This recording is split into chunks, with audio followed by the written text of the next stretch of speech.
नमस्कार प्रेक्षक हो, जागर स्त्री शक्तीचा उत्सव नवरात्रीचा या कार्यक्रमात मी तेजस्वी आपलं मनपूर्वक स्वागत करते. प्रेक्षक हो, आज आपण ज्या देवीच्या शक्तीला भेटणार आहोत त्या आहेत ज्योती साटम आणि 35 वर्ष त्या शिक्षिका म्हणून कार्यरत आहेत. ज्योती मॅडम, तुमचं मनपूर्वक स्वागत आहे आमच्या जागर स्त्री शक्तीचा उत्सव नवरात्रीचा या कार्यक्रमात. नमस्कार आणि जागर नारी शक्तीचा कार्यक्रमाला माझ्या मनापासून हार्दिक शुभेच्छा. हो मॅडमची थोडक्यात ओळख करून देते. या मोह विद्यालयात शिक्षिका म्हणून रुजू झाल्या आणि तिथेच त्या कार्यरत आहेत. मराठी, हिंदी आणि असे त्यांचे विषय आहेत. तसंच चित्रकला आणि नृत्यकला देखील त्या शिकवतात मुलांना. आणि मुख्य ओळख म्हणजे मराठी पाहून पडते पुढे या कार्यक्रमाच्या माध्यमातून मॅडम आणि मॅडमचे सगळे विद्यार्थी, सगळी टीम ही घराघरात पोचलेली आहे. असा दर्जेदार कार्यक्रम, एक सांस्कृतिक कार्यक्रम पण सगळ्यांना घेऊन त्या साजरा करतात. आणि त्या या कार्यक्रमाच्या सहनिर्मात्या आहेत. म्हणजे उदय साटम सर हे निर्माते आहेत आणि सहनिर्मात्या म्हणून मॅडम त्यांच्या कार्याला हातभार लावतात. याचे जवळजवळ 1500 प्रयोगांमध्ये त्या स्वतः नृत्यांगना म्हणून सहभागी होतात. आणि मुंबई महानगरपालिका तसंच शाळांमध्येही त्यांनी विविध ठिकाणी परीक्षकाचं काम केलेलं आहे. तर ही भूमिका परीक्षक म्हणून सुद्धा त्या निभवतात. आपण लवकरच आपल्या कॉलेजच्या सांस्कृतिक कार्यक्रमामध्ये सुद्धा तुम्ही परीक्षक म्हणून यावं अशी तुम्हाला विनंती करते. आणि आता सध्या त्यांनी संगीताचं शिक्षण देखील सुरू केलेलं आहे. BA तुपे सर यांच्याकडे त्या संगीताचा अध्ययन करत आहेत. तर एक शिक्षिका आपल्या महाविद्यालयात आलेल्या आहेत. तुमचं स्वागत आहे. आणि मॅडमचा शिक्षिका म्हणून आजचा प्रवास आपण जाणून घेणार आहोत. ज्योतिताई, मला सुरुवातीला असं जाणून घ्यायचंय की आपण लहानपणीच ठरवतो आपण कुठे आपल्या क्षेत्रात जाणार आहोत असं. तर तुम्ही एक कलाकार म्हणून घडायचं ठरवलं होतं आणखी शिक्षिका व्हायचंच होतं तुम्हाला, त्याविषयी थोडंसं सांगा. प्रथम आजच्या या दिवसाचं एक महत्व म्हणून की मी आमच्या महामानव आपले महात्मा ज्योतिराव फुले आणि सावित्रीबाई फुले यांच्या पवित्र स्मृतीला अभिवादन करतायत. आणि मग आपण सुरुवात करूया की आम्ही तर बघायला गेलं तर सावित्रीच्या लेकीच आज तुम्ही जो काही जागर घालताय नारी शक्तीचा, तर त्यासाठी तुम्ही आधी बोलावलं यासाठी मला खूप आनंद झालेला आहे. त्यासाठी आभार मानतात. आणि बघायला गेलं तर कसं असतं ना, आयुष्यात आपण जे काही ठरवतो तेच होईल असं सांगता येत नाही. मला व्हायचं होतं नर्स, ती समाजसेवेची आवड म्हणूनच, पण झाली शिक्षिका. तर ते शिक्षका या पेशाकडे वळण्याचं कारण असं सांगता येत नाही, पण वळणच लागत गेली. की आमच्या शेजारी खेतले बहिणी म्हणून होत्या, त्यांनी मला पाहिलं होतं की मी 9वीला असल्यापासून लहान लहान मुलांना शिकवत बसायचे. तर त्या म्हणाल्या नाही, तू म्हणे नर्स नाही व्हायचं, तू शिक्षिकाच व्हायचं. आणि त्याप्रमाणे मग मी तो फॉर्म भरला. पूर्वी आपल्याला मोठ्या माणसांचं ऐकणं की ते जे काही सल्ले देतात हे आपल्याला होते, म्हणजे ते गुण असतात की ऐकायचंच त्यांचं. आणि त्याप्रमाणे मग मी तो DEDचा फॉर्म भरला. 2 वर्षाचं प्रशिक्षण घेतलं रमाबाई नवरंगे विद्यालयात आपल्या ट्रायकोडला सेवा सदनमध्ये. आणि मग तिथून आपला शिक्षक पेशा सुरुवात झाला. शिक्षिका म्हटलं की बराचसा अभ्यास करावा लागतो, कारण तुम्ही मुलांना शिकवणार त्याची पूर्वतयारी आपल्याला करावी लागते. आणि मुख्य म्हणजे BA करून होत नाही, BA, BEd, DEd आणि सगळं MA, MAd असं सगळं करावं लागतं. मग अभ्यास म्हणजे विद्यार्थी जशाही कायमस्वरूपी शिक्षिका झाला तरी चालूच असतं. मग त्याचं कधी तुम्हाला दडपण जाणवलं? अजिबात नाही, कारण मुळातच अभ्यासाची हौसच आहे आणि आवडच म्हणा. म्हणजे आता ड्रायव्हर कसा तो आपल्या लर्नरचा बोर्ड लावून फिरत असतो, पण तो एकदा गाडी शिकला की तो काढून टाकतो. शिक्षकांचं तसं नाही, आम्ही आजन्म विद्यार्थीच. कारण प्रत्येक पिरियडला जाण्यापूर्वी ती पूर्वतयारी केलीच पाहिजे. सखोल अभ्यास असेल तरच तुम्ही मुलांच्या समोर अगदी ताट मारून उभे राहू शकता. आणि मुलांना खिळवून ठेवणं यात तुमचं तर कसं संपूर्णपणे. आणि त्यामुळे आहे की शिकतच आहे. आणि अजूनही म्हणजे प्रत्येक पिरियडला जाण्यापूर्वी वाचन असतंच असतं की त्यात मुलं आता काय प्रश्न विचारते तुम्ही काही सांगू शकत नाही. पूर्वीची शिक्षण पद्धती कशी होती, आपले हे होते मेकॉले म्हणून, खरं तर ते याचे ब्रिटिश विचारवंत म्हणून, पण आपल्याकडे त्यांनी जी शिक्षण पद्धती सुरू केली होती ती घोका आणि ओकाची होती. आणि त्यानंतर मग आता ग्रीक मधले जे रुसो म्हणून आले त्यांनी सांगितलं नाही, मुलांना शिकवायचंच नाही, त्यांना संधी निर्माण करून द्या मुलं आपोआप शिकतील. बरं. आता दोन्ही पद्धतींचा अवलंब करत करत आपण पुढे सरकलो. आपल्याकडे आता आमूलाग्र बदल झालेला आहे. म्हणजे एक शैक्षणिक धोरणच बदललेलं आहे सध्याचं, की खरंच मुलांचं म्हणजे फक्त स्मरणशक्तीची परीक्षा नका घेऊ, की त्यांची कौशल्य तुम्ही तपासा, त्यांच्यात काय गुणवत्ता आहे ते जाणून घ्या आणि त्याप्रमाणे त्या मुलांना घडवण्याचा मग तुम्ही प्रयत्न करा. वर्गात जेव्हा जातो ना मॅडम, म्हणजे मुलं काय प्रश्न विचारतील हा म्हणजे तुम्ही विचारच करू शकत नाही. आताचीच गोष्ट तुम्हाला सांगते. म्हणजे गणेशोत्सव आपला दरवर्षी येतोच आणि त्यामुळे आपण त्या निमित्ताने म्हणून आपण गणपती गोष्ट मुलांना सांगतो की पार्वतीने अंगावरच्या मळापासून गणपती तयार केला. आम्ही कधीच कोणाला प्रश्न विचारला नाही. लहानपणापासून आपण ही गोष्ट ऐकतोय, आपल्याला कधी कसला प्रश्न पडला नाही. पण आत्ताची पिढी जी आहे त्यांना प्रश्न पडतात. मला एका मुलीने प्रश्न विचारला, आई ते पार्वती आंघोळ करायची नाही का हो? बापरे, म्हणजे हा केवढा मोठा प्रश्न आहे बघा. म्हणजे आपल्या तर डोक्यातही येत नाही. आपण मी तिला आता त्या वेळेपुरता फक्त सांगितलं, बाळा ते वामन पुराणात ती गोष्ट जशी सांगितली तशी गोष्ट आम्ही पण लहानपणी अशीच ऐकलेली आणि त्याप्रमाणे पण तिला आपलं इतर गोष्टींमधून जरा हेच सांगितलं की यात वाघ बोलतो, त्यात सिंह बोलतो, तर ते खरं असतं का? नाही, फक्त आपल्याला ते समजून घेण्यासाठी. आणि ती एक शक्ती होती. शक्तीमुळे ते काय निर्माण करणं तसं अवघड त्याला विश्व निर्माण करणं काही अवघड नव्हतं. पण ते मुलाचं ते वय बघता तुम्ही काय समजावून सांगणार असा प्रश्न पडतो. मग त्यांना ती गोष्ट पण खोटी वाटता कामा नये. आपलं म्हणजे आज संस्कृती आहे तिथे ती खोटी वाटता कामा नये. त्यासाठी त्यांना ते असं वेगवेगळं काहीतरी वळण देऊन त्यांना ते पुढे सरकवावं लागतं. जरा म्हणजे त्यांची आपली ती जिज्ञासा शमवावी लागते. नक्कीच. आता मी अगदी मुख्य विषयाकडे वळते.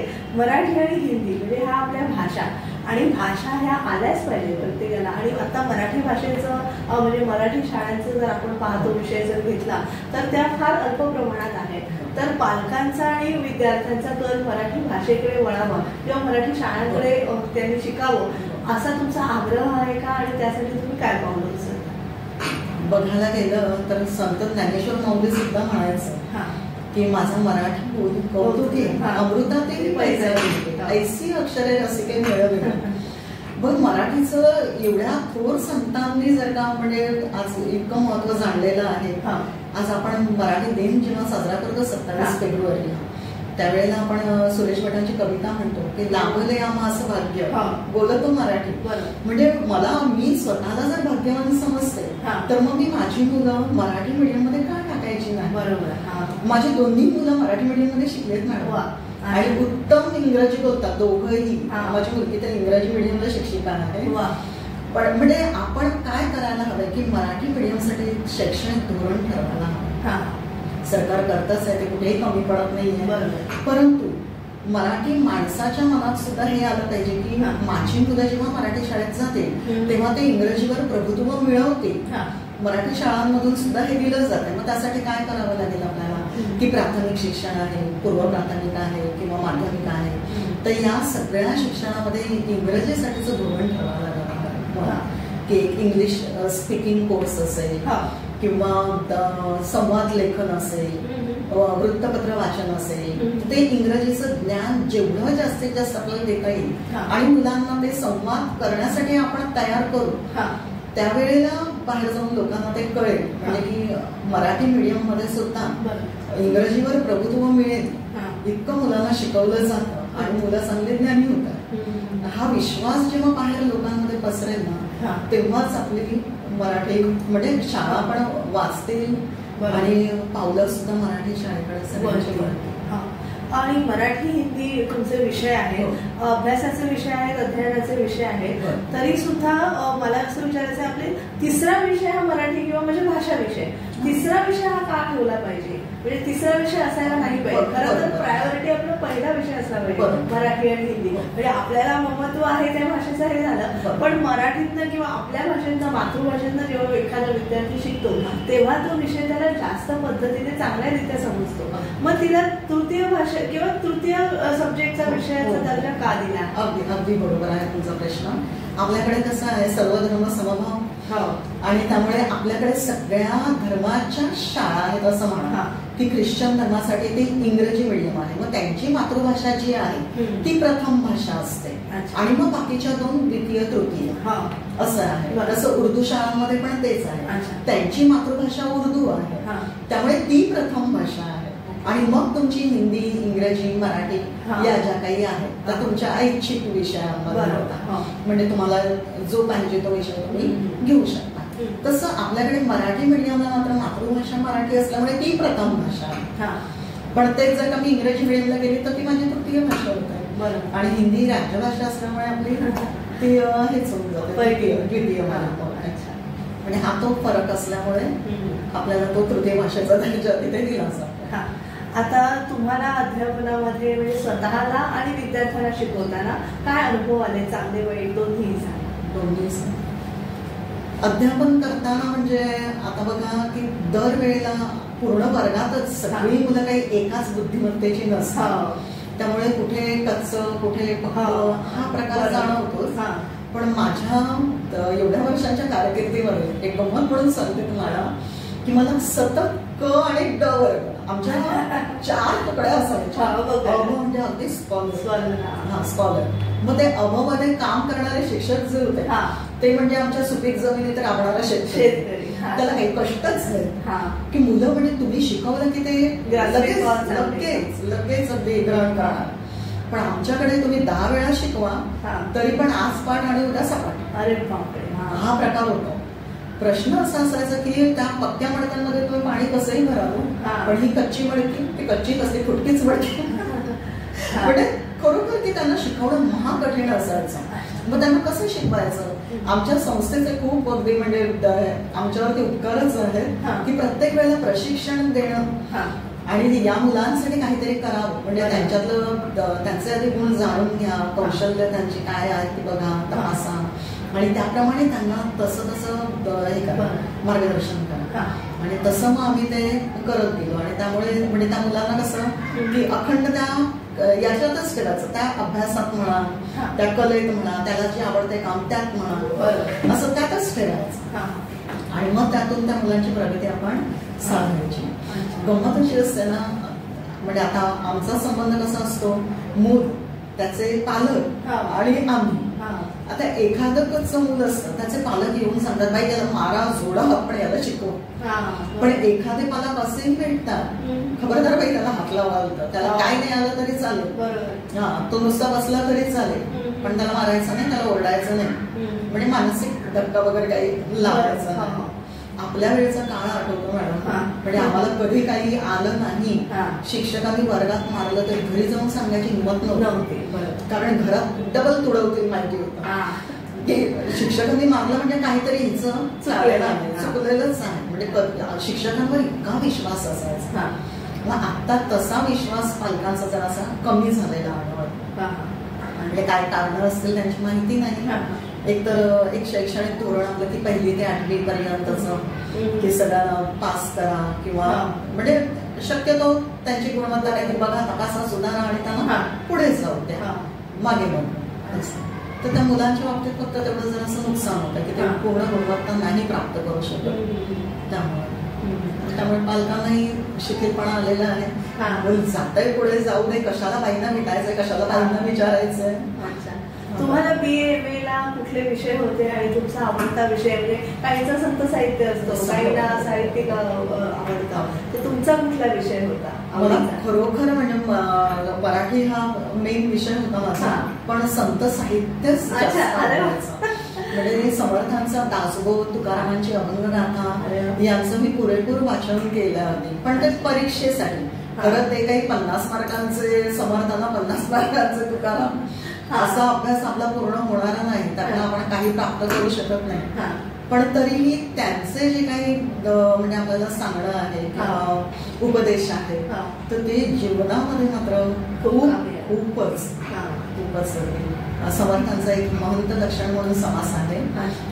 11वं दशक आहे भीमदशक आणि 6वा समास असेल तो महंत लक्षण. त्यात फक्त आदर्श शिक्षक कसा असावा इतकं सुंदर लिहिलंय अगदी की म्हणजे प्रत्येक ओवी अगदी जपावी अशी ओवी येते आमच्याकडे त्या समासावरनं अपर्णा बेडेकर म्हणून आपल्या बेडेकर मसालेवाल्यांच्या सुनबाई त्यांनी व्याख्यान दिलं होतं. इतकं सुंदर व्याख्यान दिलं होतं, फारच सुंदर. आणि त्यामुळे आम्हाला म्हणजे असं की ऐकलेलं आहे, त्यामुळेही तो फायदा होतो सगळ्यांचा, की मुलांनाही आपण शिक्षणामध्ये खरं शाळेत बघायला गेलं ना, नैतिक मूल्य शिक्षणाचा तास पूर्वी होता.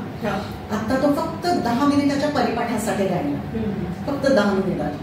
तर 10 मिनिटात तुम्ही मुलांवर काय संस्कार करणार, हा मोठा प्रश्न आहे आताच्या काळात. जिथे की पाश्चात्य संस्कृती आपल्यावर एवढं अतिक्रमण करते, त्यात आपली संस्कृती टिकवणं इतकं महत्वाचं ठरत आहे. आणि त्यात ते खरं संत साहित्य मी अध्यापनामध्ये कायम सगळ्यांच्या गोष्टी सांगत असते. जिथे जिथे संधी मिळेल, जिथे जिथे काही दुवा सापडेल असं की चला यांच्याबद्दल जर आता मला इथे सांगता येईल, त्या वेळेला मी त्यांच्या त्या गोष्टी सांगत असते. म्हणजे चरित्र त्याचा फायदा होतो मला संत साहित्यांचा. नक्कीच मॅडम, 10 मिनिटं झालेली आहेत आपली, तर 10 मिनिटानंतर आपण एक ब्रेक घेतो. तर एक छोटीशी विश्रांती घेऊया. प्रेक्षक, आज जागर स्त्री शक्तीचा उत्सव नवरात्रीचा या कार्यक्रमात आपण ज्योती साटम यांच्याशी संवाद साधतो आहे. त्या शिक्षिका म्हणून कार्यरत आहेत आणि एक छोटीशी विश्रांती घेऊन तुम्हाला पुन्हा भेटतोय. धन्यवाद. विश्रांतीनंतर तुम्हा सगळ्यांचं पुन्हा एकदा स्वागत. तुम्ही जागर स्त्री शक्तीचा उत्सव नवरात्रीचा या कार्यक्रमात ज्योती साटम यांच्याशी आपण बातचीत करत आहोत. ज्योती मॅडम, आपण आता आदर्श शिक्षिकेबद्दल तुम्ही समर्थाने जे सांगितलंय ते फार जाणून घ्यायची उत्सुकता आहे. समर्थाने काय सांगितलंय ते आधी तुम्ही सांगा आम्हाला, आणि तुमचं काय विचार आहे की आदर्श शिक्षक असा असावं, याबद्दल तुमचे विचार जाणून घ्यायचे. समर्थांनी महंत लक्षणामध्ये जे काही मांडलंय की शुद्ध नेटके लिहावे, लिहून शुद्ध शोधावे. आणि मुळात काय की लिहावं म्हणजे काय, तर आपली कर्म जी आपण करणार आहोत ती शुद्ध असावी. जेव्हा मी मुलांसमोर प्रेझेंट होणार असते त्यावेळेला मला आधी हा प्रश्न पडलेला असतो की मी आता चालले, पण मुलांना मी आकर्षून घेईन की नाही, कशासाठी, की त्यांना ते उत्साह वाटायला पाहिजे अभ्यासामध्ये. त्यामुळे आधी आपण स्वतःला तपासलं पाहिजे की मी आता वर्गावर चालले आहे, मी टापटीप आहे की नाही, वर्गात जाताना माझा चेहरा हसरा आहे की नाही, तर मुलांमध्ये उत्साह येईल ना. नाही तर मीच जर का पडक्या चेहऱ्याने वर्गात गेले तर मुलांची एनर्जी खाली जाते. ते तसं होता कामा नये.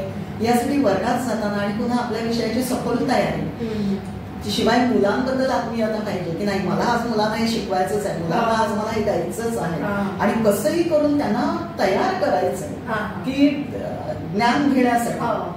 की ज्ञान घेण्यासाठी जेव्हा ते म्हणजे कधी तयार होतील, जेव्हा तुम्ही काहीतरी प्रेझेंटेबल असेल, त्यांना आवडीच काहीतरी द्याल, तेव्हाच ते तयार होतात. मग यासाठी तिथे मध्ये मध्ये गोष्टींची पेरणी करावी लागते, मध्ये विनोदांची पेरणी करावी लागते, आणि यासाठी वाचन प्रचंड आवश्यक होतं. म्हणजे आम्ही अक्षरशः म्हणजे काय मिळेल ते वाचत असतो, जिथे काही दिसेल म्हणतात ना अगदी, की कशासाठी, तर मुलांसाठी. मी एवढ्यासाठी ना रविवारचा संध्यानंद पण लावला होता की मुलांसाठी ना अतिशय छान छान विनोद आणि छोट्या छोट्या गोष्टी असतात त्या रविवारच्या त्या संध्यानंद पेपरमध्ये. बाकी कोणी वाचत असतील नसतील मला माहिती नाही, पण मी मुलांसाठी मात्र तो पेपर अगदी दर रविवारी घेऊन वाचते. आणि त्यातल्या गोष्टी वगैरे मुलांसाठी, जनरल नॉलेज पण भरपूर असतं, पण मुलांसाठीच. म्हणजे मोठ्या माणसांसाठी इतर काही असतात गोष्टी, पण मुलांसाठी जे आहे ते मी त्यांना भरपूर देत असतो. म्हणजे दर रविवारचं वर्तमानपत्र आमच्या शाळेतच येतं, शाळेत घेऊन जातात. मोह विद्यालयात जाणून घ्यायचंय, 35 वर्ष तुम्ही कार्यरत आहात. मोह विद्यालय आणि तुमचं नातं कसं आहे, संबंध कसे आहे? मोह विद्यालय म्हणजे आमचा मोहवी परिवारच आहे. कारण तुमच्याकडे म्हणजे प्रत्येक घटकाकडे असं मी म्हणेन की तुमची कौटुंबिक समस्या असो किंवा शाळेतली काहीही अडचण असो, अध्यापनातली असो, काही आपल्याला अडतंच. आपण काही सर्व म्हणजे अगदी ज्ञानी नाहीये, तर कुठेतरी आपलंही अज्ञान असतं आणि ते दूर करणं हे काही चुकीचं नाही. त्यामुळे आम्ही कोणालाही जाऊन विचारायचं. म्हणजे आमच्यापेक्षा जे सिनियर शिक्षक आहेत इतके हुशार आणि विद्वान लोक आहेत आमच्या शाळेमध्ये मॅडम, खरोखर गर्व वाटतो की त्यांच्याकडून आम्हाला इतकं मार्गदर्शन मिळालं एवढ्या वर्षांमध्ये. आणि मग त्यांना आम्ही विचारून आम्ही पुढे जायचो. अगदी आमचे उच्चार सुद्धा त्यांनी बरेचसे सुधारलेले की नाही बघ इथे हा उच्चार तुझा चुकतोय जरासा किंवा काय, तर मग ते विचारायला आपल्याला लाज वाटतं. त्याप्रमाणे आम्ही मग ते विचारून वगैरे म्हणजे त्यांचं मार्गदर्शन घेऊन आम्ही पुढे चालायचं. बरं इतर वेळेला सुद्धा म्हणजे आमच्या संस्थेने अनेक वेळेला आमच्यासाठी प्रशिक्षण आयोजित केलेली आहे आणि दरवर्षी करतात अगदी न चुकता. इतर काही स्पर्धा वगैरे असतात. म्हणजे एक तर गमतीचा भाग असा ना की आम्हाला शाळेकडूनच इतकं काही हे मिळतं की चला चला भाग घ्या तुम्ही, म्हणजे हे करा ते करा प्रोत्साहन. आणि त्यातून म्हणजे आमचे शिक्षक असे खूप छान घडलेले आहेत. कोणी निवेदन म्हणजे उत्तम निवेदन करणारे आहेत, कोणी आयोजन करणारे आहेत, कोणी व्याख्यान देणारे आहेत. अगदी म्हणजे एकापेक्षा एकच म्हणा, इतका तो आमचा मोहवी परिवार छान आहे. नक्कीच. आणि एका चांगल्या संस्थेत काम करायला मिळणं ही सुद्धा भाग्याची गोष्ट आहे. आणि आता स्वतःला तुम्हाला जेव्हा आदर्श शिक्षक पुरस्कार मिळतो त्याबद्दल सुरुवातीला तुमचं अभिनंदन. आणि तेही भावना काय आहे, कारण आपलं एवढी जे सेवा केली आपण आणि नवीन पिढी घडवायचं किंवा भारतीय नागरिकत्व मिळण्यासाठी, नागरिक घडवण्यासाठी तुम्ही कार्यरत आहात. कारण डॉक्टर इंजिनियर जेवढे महत्वाचे त्याच्यापेक्षा मला वाटतं शिक्षक महत्वाचे. शिक्षकच नसतील तर डॉक्टर इंजिनियर सुद्धा घडू शकत नाही. तर आता तुम्हाला आदर्श शिक्षक म्हणून पुरस्कार मिळाला, ती भावना कशी आहे त्याबद्दल म्हणजे बोलायचं तर खरं तर मुलांचेच आभार मानायला पाहिजे की मुलांनी आपल्याला स्वीकारलं की शिक्षक म्हणून. आम्ही जिंकतो कुठे मॅडम, एक तर मनुष्य स्वभाव कसा आहे बघा की आपण 16 मिनिटं जास्तीत जास्त 16 मिनिटं एकाग्र राहू शकतो काही ऐकण्यामध्ये. मनुष्याचा जनरली स्वभाव आहे. आमचा पिरियड असतो 35 मिनिटांचा. विचार करा ती लहान लहान बाळ 16 मिनिटं आम्ही ठीक आहे बाबा की काहीतरी अभ्यास करतात म्हणून ते खेळून राहतात. पुढची मिनिटं आम्ही त्यांना खेळवून ठेवण्यासाठी सगळं आमचं कसं पणाला लावायला लागतं 35 मिनिटांचं. आणि त्यावेळेला कळतं जर ती मुलं म्हणजे खेळून राहिली, आम्हाला तास संपल्यानंतर जेव्हा ती मुलं म्हणतात की बाई तुम्ही नका जाऊ, तुम्हीच थांबा, तुम्हीच घ्या तास, तर त्यावेळेला जिंकल्याचा जो काही आवेश असतो की हा माझा आदर्श शिक्षक पुरस्कार.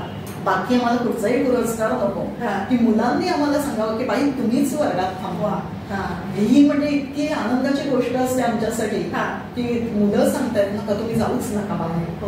फार आनंद असतो मॅडम त्यात. आणि मुलांकडे कसं असतं की तुम्ही त्यांना काहीतरी एखादी गोष्ट सांगा, त्यात गुंतवा की ते करत जातात. त्यांना थोडंसं बोलण्याची संधी द्या. आता वर्गातला एक प्रसंग म्हणून आपलं सांगते की आपलं पूर्वीची गोष्ट तहानलेला कावळा. तर मुलांमध्ये पण म्हणजे किती हुशार असतात मुलं ती की ती तहानलेल्या कावळ्याची गोष्ट आपण सांगावी. आणि म्हटलं बघा आपण आता शहरात आहोत, त्यावेळेचा कावळा कुठे होता मला माहिती नाही, पण त्याच्या आजूबाजूला त्याला दगडगोटे सगळं काही दिसत होतं. म्हणजे आपल्याकडे दगडगोटे काही दिसत नाहीये. मग आता तो तहानलेलाच राहणार का? नाही बाई कशाला तहानलेला राहणार, तो स्ट्रॉ घेऊन येईल बोलतात. म्हणजे इतकं त्यांना कळतं की काहीतरी आपण समस्या निर्माण करून द्या फक्त की त्याच्यावरती त्याला काय उपयोजन करायचं, ते काहीतरी बाबा आपल्याला याच्यावरती पर्याय काढायचा. हे त्या मुलांना जर करायला दिलं ना आपण तर ते फार आनंदात असतं. मला शाळेत तुमच्याशी बोलताना माझ्या शाळेतल्या गोष्टी आठवल्या. आमच्याकडे संस्कार शिबिरं व्हायची, ती पण शाळेत होतात. आणि गणिताचा तास आला की आम्हाला ते गणिताचे शिक्षक नको असायचे, त्यापेक्षा मराठी भाषेच्या शिक्षिका आल्या तर आम्हाला सगळ्यांना जास्त आनंद व्हायचा. तसं कधी तुमच्या शाळेमध्ये होतं का? होतं, पण आमच्या गणिताच्या शिक्षिका आहेत. माझी मैत्रीणच आहे अर्चना ईशी म्हणून, तिचा तर एवढा हातखंड आहे गणित शिकवण्यात की मुलं अगदी तिच्या प्रेमातच असतात. म्हणजे गणिताचा तास आजपर्यंत आम्ही स्वतःही शिकलो, त्यावेळेलाही आम्हालाही कधी कधी असं नको असं वाटायचा का ते येत नाही म्हणून. पण यांचा म्हणजे शिकवण्याचाच आविर्भाव असा असतो की ते मुलांना आलंच पाहिजे आणि ते आल्याशिवाय तर पुढे जातच नाही. भले तो पोर्शन थोडा स्लो स्लो स्लो जाईल पण नाहीच. पण गणिताच्या बाई आमच्या मुलांना आवडतात. मी मराठीची आहे ती आवडते. आमच्या चित्रकलेच्या मॅडम आहेत शिल्पा साटम म्हणून, तर त्याही इतक्या म्हणजे त्या मुलांच्या प्रिय म्हणतो ज्याला आपण की त्यांना एक एक शिक्षक म्हणजे खरंच आमच्या शाळेत मॅडम शिक्षक जे नेमलेले आहेत संस्थेचं काय हे असेल मॅडम की त्यांनी निवडूनच घेतलेले सगळे एकापेक्षा एक आहेत. बरोबर. आणि अजूनही आपले विद्यार्थी असंच करा की कुठेही, म्हणजे आता माझी आई पण शिक्षिका होती तेव्हा ती अजूनही कुठे रस्त्यात गेलं ना की बाई नमस्कार, म्हणजे वाकून रस्त्यात, म्हणजे भाजी मंडईत देखील वाकून नमस्कार करणं, म्हणजे हा जो मान आहे ना तो इतर कुठेही मिळत नाही, फक्त शिक्षणाला मिळतं. आणि किती 10वी होऊ दे, 12वी होऊ दे, ग्रॅज्युएट होऊ दे, मोठ्या MNC मध्ये कामाला असू दे, तरी शाळेतल्या बाई हे त्यांच्या कायम स्मरणात राहतात. असे काही अनुभव तुमच्या मुलांचे, विद्यार्थ्यांचे तुम्हाला मिळाले? मिळतात ना आजही, म्हणजे आतापर्यंत अगदी, म्हणजे प्रत्येक गोष्टीसाठी आता काय झालंय आपण मोबाईलमुळे त्या व्हॉट्सअपमुळे कनेक्ट झालेलो आहोत. त्यामुळे प्रत्येक गोष्ट, म्हणजे त्यांच्या घरी असणाऱ्या समारंभांसाठी सुद्धा आमंत्रण निमंत्रण असतात त्यांच्या, की नाही बाई याच तुम्ही, म्हणजे काही चांगलं घडलं, त्यांना काही बक्षीस मिळालं, काही परीक्षा पास झाली ते कळवणं, म्हणजे इतकं अजून ते मानतात की आपल्या बाईंना सांगायलाच पाहिजे, बाईच आपलं कौतुक करणार, असं बाई येतो चॉकलेट घ्यायला येतो, म्हणजे इतकं त्यांना ते सांगावंच वाटतं की आपलं कौतुक करणारा फक्त आपल्या बाई आहेत. आणि आपल्याच मुलांना शिवाय त्या शाळेत घालणं हे सुद्धा फार आहे आमच्याकडे, खरंच आहे. आमची पण, म्हणजे माझ्या तिसरी पिढी आहे जी बालभवनला जाते, म्हणजे आजी आजोबा मुलं आणि आता त्यांची मुलं बालभवनला जातात, इतकं त्या शाळेवर प्रेम असतं, निवांत प्रेम असतं. नक्कीच. परत एक छोटीशी विद्यार्थी घेऊया आणि जागर स्त्री शक्तीचा उत्सव नवरात्रीचा या कार्यक्रमात आपण ज्योती साटम मॅडम यांच्याशी संवाद साधूया. विश्रांतीनंतर तुम्हा सगळ्यांचं पुन्हा एकदा स्वागत. आज आपण जागर स्त्री शक्तीचा उत्सव नवरात्रीचा या कार्यक्रमात ज्योती साटम मॅडम यांच्याशी संवाद साधतोय. ज्योती मॅडम, आता तुम्हाला असं विचारायला आवडेल की आता नवीन शैक्षणिक धोरण आलेलं आहे, तर ते कसं आहे आणि आता तुम्हाला काय त्याच्यावर विचार मांडायचे त्याविषयी तुम्हाला? आता नवीन शैक्षणिक धोरणानुसार विद्यार्थी केंद्रित असाच अभ्यासक्रम वगैरे असतो आणि मुलांना कसं की तुम्ही संधी निर्माण करून द्या आणि त्यांना शिकू द्या, म्हणजे शिकवत बसू नका, त्यांना शिकू द्या, स्वयं अध्ययन ज्याला म्हणता येईल. यासाठी आमच्या, म्हणजे आपल्याला पूर्वीचा एक हे आठवत असेल तुम्हाला की कौरवांचे गुरु द्रोणाचार्य, की यांनी सुद्धा कौरव पांडवांना शिक्षण दिलं, धनुर्विद्या त्यांना शिकवत होते, परंतु एकलव्य जेव्हा शिक्षणासाठी गेला तेव्हा त्याला मात्र ती विद्या शिकवण्याचं त्यांनी नाकारलं. मग एकलव्य धनुर्विद्या कसा शिकला, त्यात तो पारंगत कसा झाला, त्याने फक्त एक मातीचा पुतळा तयार करून ठेवला की गुरूंच्या स्थानी, आणि तो शिकत होता. खरं बघायला गेलं तर त्या पुतळ्याने त्याला काहीच शिकवलेलं नाही, पण त्याची श्रद्धा इतकी होती आणि तो स्वतःच शिकत होता, म्हणजे स्वतः शिकणं. हे जर एवढं स्वतःला पारंगत करत असेल तर आमची मुलं तर नाही का, म्हणजे मग त्यांना त्यांच्यासाठी फक्त तुम्ही संधी निर्माण करून द्या. नवीन शैक्षणिक धोरणात हेच आहे की मुलांना फक्त ते तयार करून द्या. शासनाच्या एका योजनेसाठी फक्त मला खूप अभिमान वाटतो, म्हणजे कारण काय असतं मॅडम की जेव्हा आपलं पोट भरलेलं असतं तेव्हा आपण ज्ञानार्जन करू शकतो किंवा इतर काही कामं करू शकतो. पण पोटात जर आधीचा डोंग उसळलेला असेल आणि जर कोणी शहाणपणा शिकवायला आलं तर आपण ऐकणार आहोत का? नाही. मुलांचं तेच असतं. आणि आपल्या शासनाची ही योजना जी आहे शालेय पोषण आहार योजना, तर ती आमच्या मुलांसाठी म्हणा, आज आदिवासी पाड्यात काम करणारे जे शिक्षक आहेत त्यांच्यासाठी, की त्यांना ती योजना इतकी लाभदायक आहे की मुलांचं पोट भरलेलं असेल तरच ती मुलं अभ्यास करू शकतात, की त्यामुळे त्यांना ते शिक्षण घेता येतंय, काहीतरी ते ऐकतायत की नाही बाबा जाऊया, निदान तेवढ्यासाठी का होईना.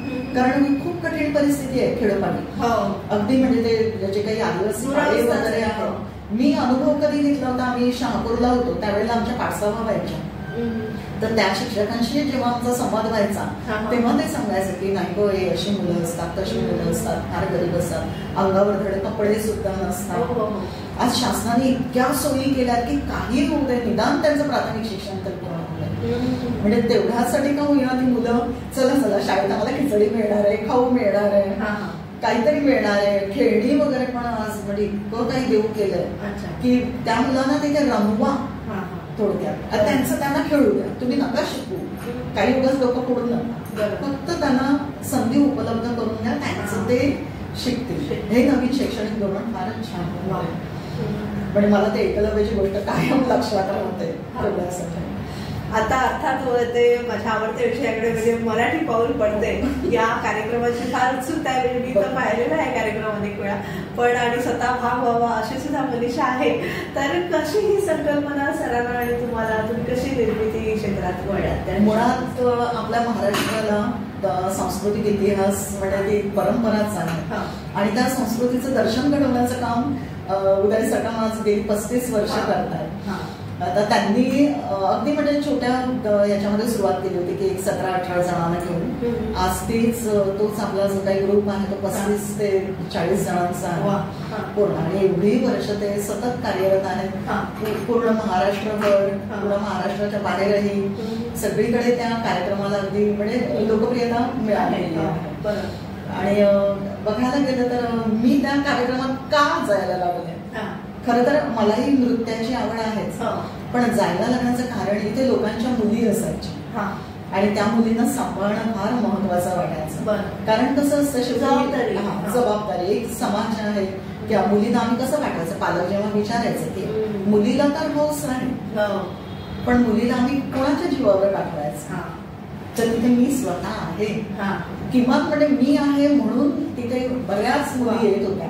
खूप म्हणजे पालकांनी अगदी बिनधास्तपणे त्यांना म्हणजे हे केलं होतं. तो एक प्रसंग पुन्हा त्या मी गायला कशी लागली तेही आमच्या संस्थेनेच मला जाणून दिलं की बाई तुझा गळा जरा बरा आहे. काय झालं, आमच्याकडे गाण्याच्या स्पर्धा होत्या म्हणजे फक्त शिक्षकांसाठी, आणि त्यात मला त्यांनी उत्तेजनार्थ पारितोषिक दिलं होतं किंवा तेव्हा मला कळलं की हा जरासं काहीतरी येत आहे बाबा.